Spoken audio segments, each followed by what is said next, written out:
Now we prove the property of order of an element. In a group G, order of A equal to order of A inverse. For every A belongs to G. That means order of an element equal to order of inverse of that element. We prove this property in two cases. In the first case, we are taking order of A equal to infinity. That means we want to show that order of A inverse is also equal to infinity. But we prove this case by using contradiction method. Let if possible order of A inverse is finite quantity. Finite. That means I am taking this finite number as m. Order of A inverse equal to m. So, by using the definition of order, we can easily say that m is the least positive integer such that A inverse power m equal to e. Here e is the identity element. I have written this line basing on definition of order of an element. So, a power minus m equal to e, because we have one formula, that is a power m whole power n equal to a power mn. With the help of this formula, minus 1 into m is minus m. Multiply both sides with a power m.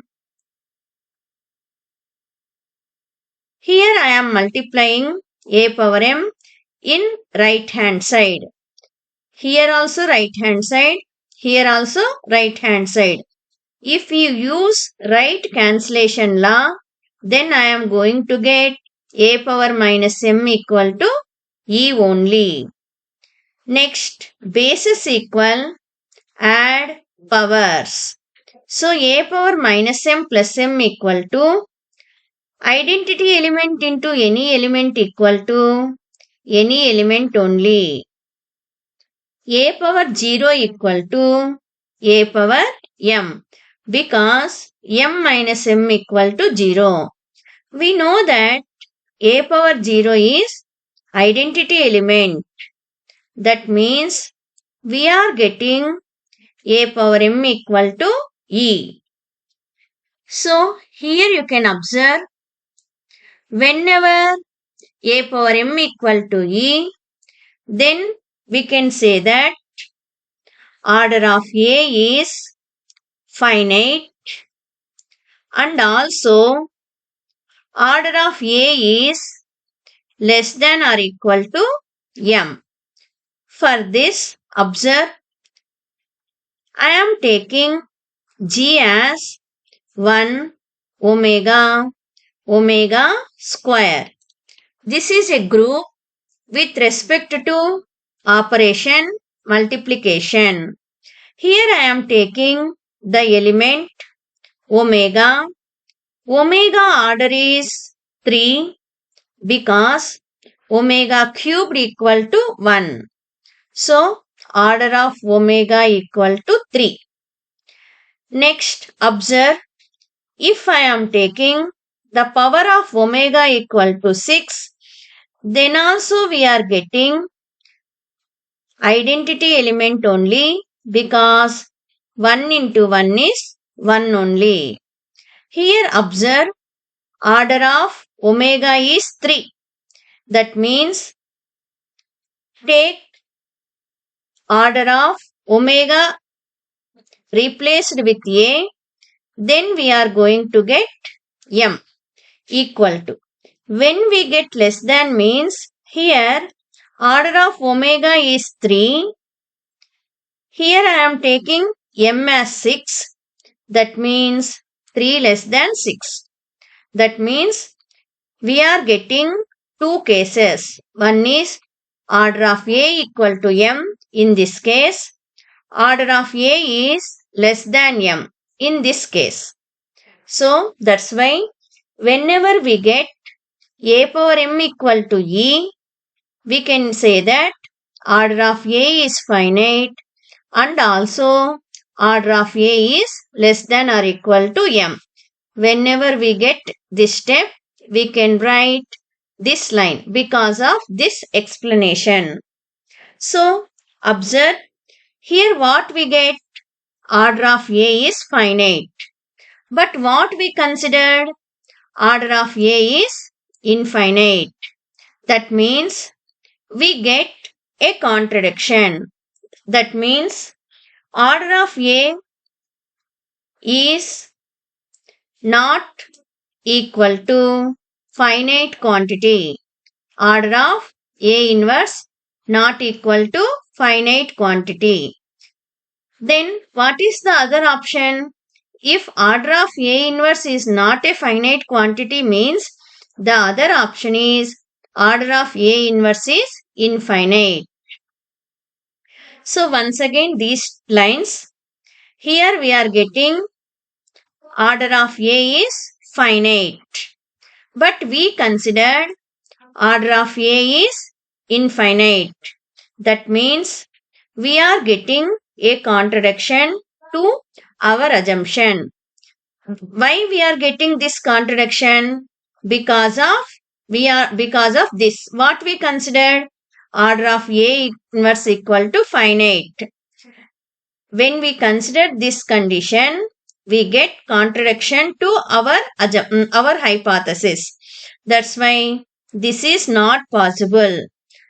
If order of A inverse not equal to finite means, then the other option is order of A inverse is infinite. Therefore, order of A inverse is infinite. So, case 1 is completely proved. Now, we move on to case 2. Observe, in case 2, we are considering order of A is finite. Order of A is finite. So, we want to prove that order of A inverse is also finite. I am taking this finite quantity as n. This finite quantity as n.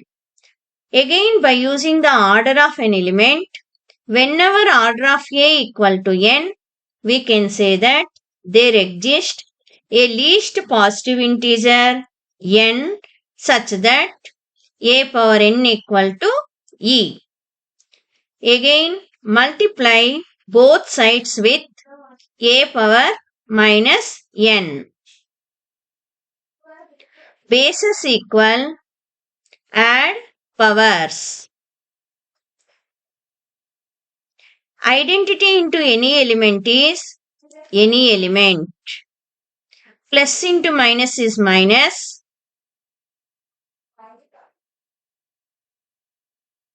A power n minus n is 0. A power 0 is nothing but E. This can be written as, so here also we are getting the same step what we get last time. Last time we get A power m equal to E. Then we write order of A is finite and order of A less than or equal to this power m.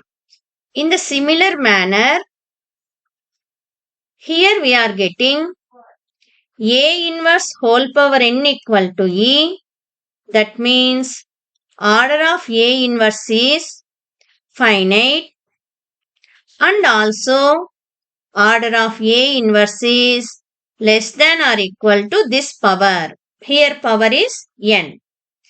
Next, let order of A inverse equal to m, where m is the least positive integer such that A inverse whole power m equal to E. Again, this is also by using the definition of order of an element. Next, A power minus m equal to E. Multiply both sides with A power m. Then we are going to get A power minus m plus m equal to A power m. So, A power 0 equal to A power m. Again, A power 0 is E equal to A power m. So, again by using the same concept, we can say that order of A is finite and also order of A is less than or equal to this power. So observe, here we have order of A is less than, order of A inverse is less than or equal to m. Order of A inverse is less than or equal to n. Implies order of A inverse what we considered? See, order of A inverse is m. Here, order of A inverse is m. Replace m is less than or equal to n. Again, here you can observe, here we get order of A less than or equal to m. But we have taken order of A as n. Order of A as n. So replace order of A by n. N less than or equal to m. So here what we get? This is a positive number, positive integer, positive integer, positive integer, positive integer. Both conditions will happen only if m equal to n. Therefore, m means order of A inverse, n means order of A. That means in this case also we proved order of A equal to order of A inverse.